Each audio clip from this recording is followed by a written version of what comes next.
Hello everyone and welcome back to another video from Apps Academy. In this video, I'm going to show you how to email the support team for the Quizlet application. So let's get started right away. First of all, if you open up the Quizlet application and log into your account using your credentials, you will be taken into your home page. Now, if you're facing any issues with the Quizlet application, then naturally you may want to contact the support team. If you tap on profile at the bottom right corner, you will be taken into your profile page.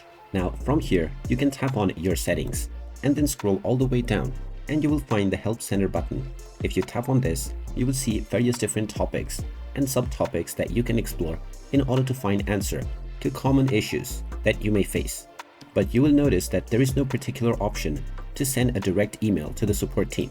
So in order to do this, open up the iOS App Store or the Google Play Store depending on your device and then tap on the search button.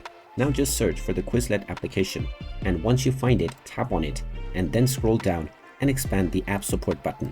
You will now see an email which you can use in order to contact the support team for Quizlet. Simply tap on this email and you can use your email application to send your support email directly. Within the subject section, provide the subject of your concern and then enter your entire message within the message main body. After typing in your entire message and explaining your issue, you can tap on the send button to send the support email to the Quizlet team. Once they review your email, you will get a response within a few business days in regards to the steps that you can take to solve your issue.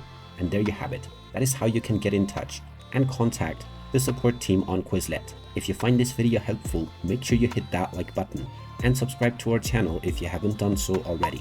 Also ring that notification bell to never miss another update from us. Thank you for watching and I will see you again in the next video.